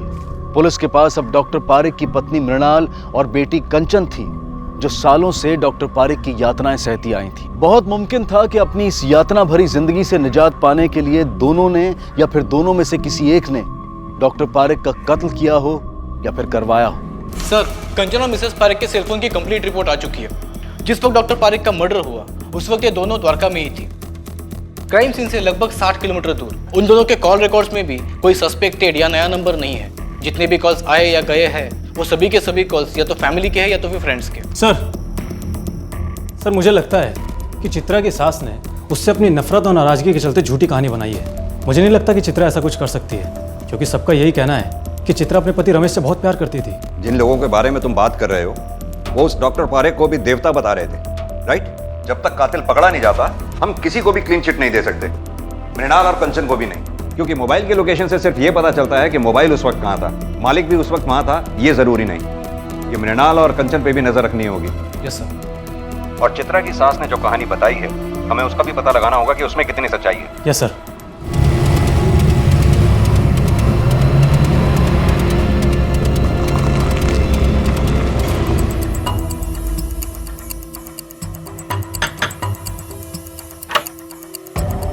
देवराज। हाँ? लेके चलो उसे। साहब, चल। मैंने कुछ नहीं किया साहब। चलिए बताओ, चित्रा को कैसे और कितना जानता है? क्लिनिक की नर्स ने हमें सब कुछ बता दिया। मुझे नहीं पता चित्रा और देवराज के बीच में अफेयर था या नहीं, लेकिन नो डाउट काफ़ी क्लोज थे दोनों। वो भी आती थी वहाँ अपने पति का इलाज कराने, बस इसीलिए बातचीत होती थी। अगर आपको लग रहा है कि कुछ ऐसा वैसा था हमारे बीच, तो वैसा कुछ नहीं था।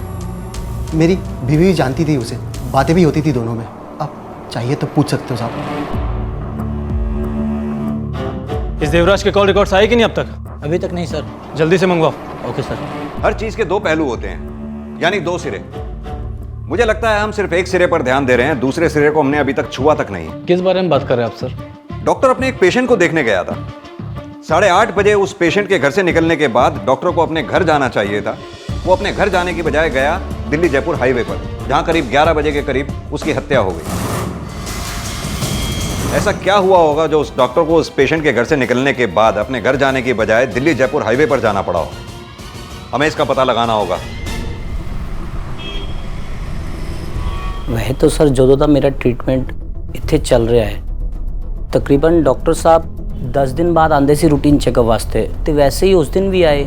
ਉਹਨਾਂ ਨੇ ਮੇਰਾ ਚੈੱਕਅਪ ਕੀਤਾ ਤੇ कुछ दवाइयाँ लिखियाँ ते चले गए। उस दिन डॉक्टर साहब के इस दरवाजे से अंदर आने से लेकर बाहर जाने तक के वक्त को फिर से याद कीजिए। अभी आपने जो कुछ भी मुझे बताया, उस दौरान कुछ अलग से नोटिस किया हो आपने? मसलन उन्होंने किसी को फ़ोन किया हो, या किसी का फ़ोन उन्हें आया हो, या वो बहुत खुश नज़र आ रहे हो, या बहुत गुस्से में हो, कुछ भी जो ऐसा नोटिस किया हो आपने? हाँ, वो उस दिन कुछ नाराज लग रहे थे, कुछ बड़बड़ कर रहे सी, किसी को गालियाँ दे रहे सी। मैं उन्होंने पूछा पर उन्होंने कोई जवाब नहीं दिता। हाँ, एक गल होर सर, वो जो इत्थों गए ना, उन्हों का मूड बिल्कुल फ्रैश सीगा। डॉक्टर पारिक की फैमिली के अलावा जितने लोगों से भी हमने बातें की हैं, सबका यही कहना है कि उन्होंने कभी भी डॉक्टर पारिक को ऊंची आवाज में बात करते हुए नहीं सुना। और सर डॉक्टर पारिक के कॉल रिकॉर्ड के हिसाब से डॉक्टर पारिक को उस दौरान कोई कॉल आई या गई भी नहीं थी। एक मिनट, इस पार्किंग वाले से पूछते हैं, हो सकता है इसने कुछ देखा हो। जी सर। आओ। भाई कब से कह रहा हूँ गड्डी जाके उधर लगाना। अरे क्या हो गया? ले भाई ले, लगा दे तू, थोड़ी जल्दी है। अरे हमारे पास कौन सा टाइम है यार, पैसे ले ले ले भाई, पैसे ले। एक मिनट, इसको पहचानते हो? देखा है कभी? साहब जी रोज इतनी गड्डियाँ आती है, इतने बंदे आते हैं, कहाँ किसी की शक्ल याद रहती है। मुझे याद नहीं कौन है ये। ठीक है, ये हैं तुम्हारे और देवराज के बीच हुई बातचीत के कॉल रिकॉर्ड्स। तो क्या हुआ साहब, जान पहचान थी इसलिए बातें तो होती थी, इसका मतलब ये तो नहीं कि हम दोनों के बीच कुछ चल रहा था साहब। इस बात पे हमें कोई शक नहीं, तुम दोनों के एक दूसरे को किए गए कॉल भी ठीक ठाक ही हैं, 2-3 दिन में एक कॉल। लेकिन ये क्या है, ये हमारी समझ में नहीं आया। अपने एक्सीडेंट के बाद हॉस्पिटल से डिस्चार्ज लेकर 40 और 3 कुल मिलाकर 43 कॉल किए थे चित्रा ने तुझे, तूने एक का भी जवाब नहीं दिया। क्यों क्यों किए तुमने इतने कॉल्स देवराज को, जब तुम्हारी जान पहचान मामूली थी और वो तुम्हारे कॉल्स पिक भी नहीं कर रहा था? ऐसी क्या बेचैनी थी जो तुम इसे कॉल पे कॉल किए जा रही थी?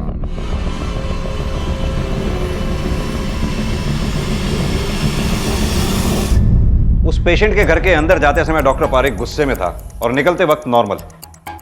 हालांकि इससे हमें कुछ हासिल नहीं होता। इधर चित्रा और देवराज हैं जो खामोश हैं, लेकिन उनके पास सॉलिड एलिबाई है कि डॉक्टर पारिक के मर्डर के वक्त वो मौका वारदात से कोसों दूर थे। इसके अलावा दोनों इतने पैसे वाले भी नहीं है सर कि किसी किराए के कातिल को हायर कर सके। इससे भी बड़ा सवाल है मोटिव का।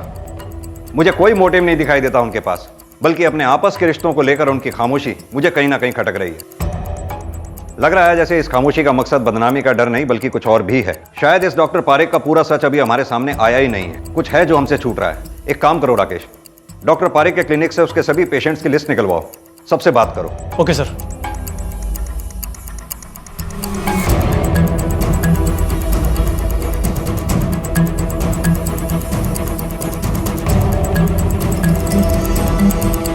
सर इस डॉक्टर पारिक ने तो अपने पास आने वाली किसी भी जवान औरत को नहीं छोड़ा। सभी गरीब तबके के लोग हैं, इसीलिए किसी ने आवाज़ भी नहीं उठाई। और सर इसके अलावा किसी को अपने बच्चे का इलाज करवाना था या किसी को अपनी माँ का, तो सबका वही हाल है। हाँ ये सच है, अपने इलाज के लिए एक भी पैसा बचा नहीं था मेरे पास। डॉक्टर पारिक ने मुझसे इलाज का पैसे ना लेने का वादा किया था, क्योंकि बदले में उसे कुछ और चाहिए था। और कोई रास्ता मेरे पास नहीं बचा था साहब। अगर मैं रमेश का इलाज नहीं करवाती तो वो मर जाते। डॉक्टर पारिक उनका इलाज बिना पैसे लिए करने को तैयार थे और उस दिन उन्होंने मुझे अपने क्लिनिक में बुलाया।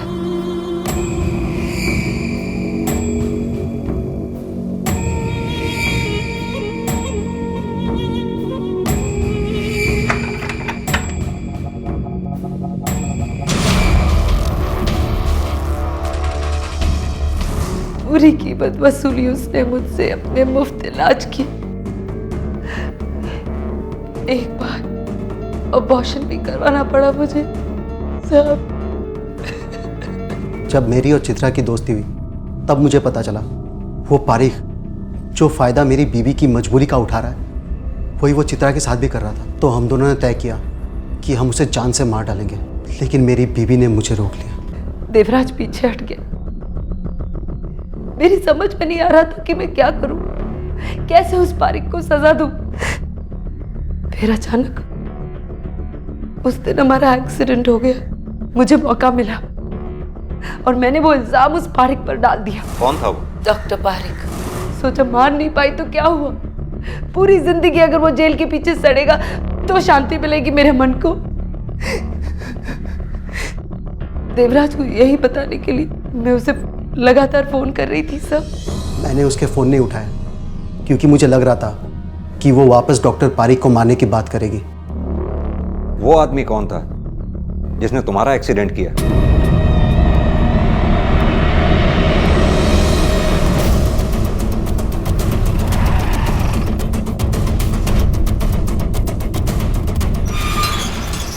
उठाओ इसे। देखो जरा ये गाड़ी का मालिक कौन है, लेके आओ उसे।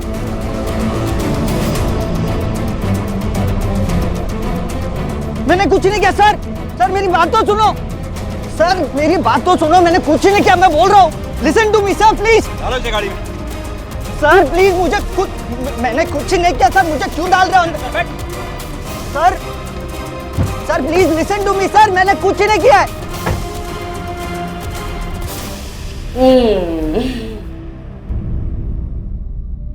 मुझे माफ कर देना बेटा। मेरे बेटे के इलाज के लिए तूने क्या क्या नहीं किया और मैंने कितना गलत किया तेरे साथ। माफ कर देना मुझे।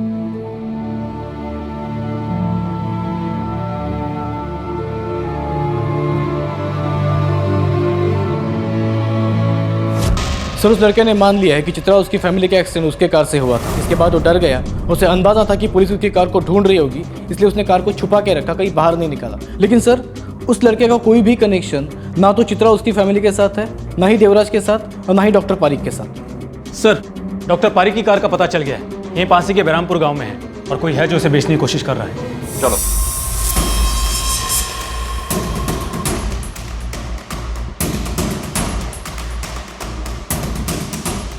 आजा।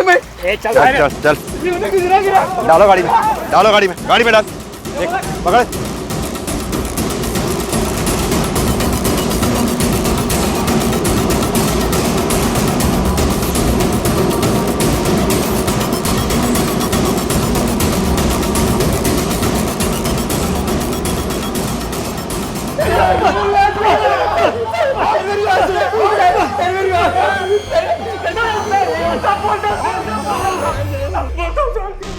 बोल, सब सच सच बता।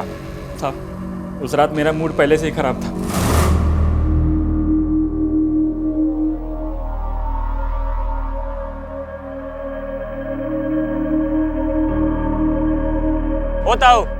होता हो पैसे दिए बगैर जा रहे हो यार, हैं?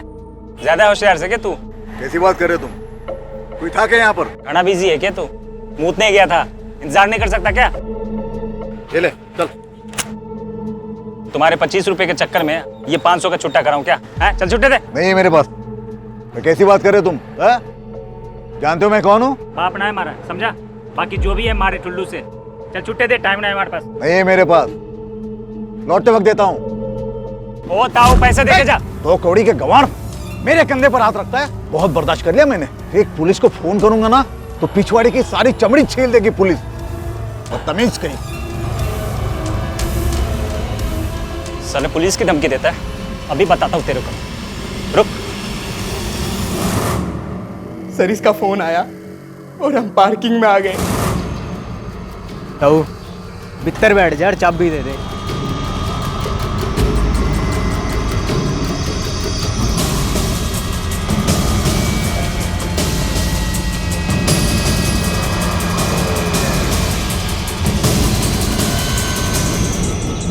हमारे से पंगे लेगा तू? क्या बोल रहा था? पुलिस को बुलाएगा ना? हैं? जाना है? ये बेचूंगा।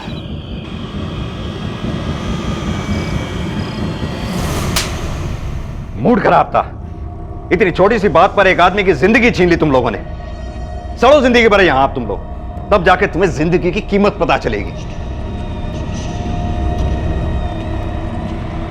व्यवसायिक जीवन में अपनी असफलता और पत्नी की सफलता से कुंठित होकर डॉक्टर पारिक ने जो अपनी पत्नी और बेटी के साथ किया, उसे देखकर रोंगटे खड़े हो जाते हैं। दूसरी तरफ डॉक्टर पारिक के हाथों शोषण का शिकार हुई चित्रा ने भी अपने गुस्से को अपनी समझ पर हावी होने दिया और कानून का दरवाजा खटखटाने की बजाय खुद इंसाफ करने निकल पड़ी। इसके अलावा चित्रा की सास, डॉक्टर पारिक की पत्नी डॉक्टर मृणाल और बेटी कंचन, ये सभी किसी न किसी नकारात्मक भावना के शिकार हुए।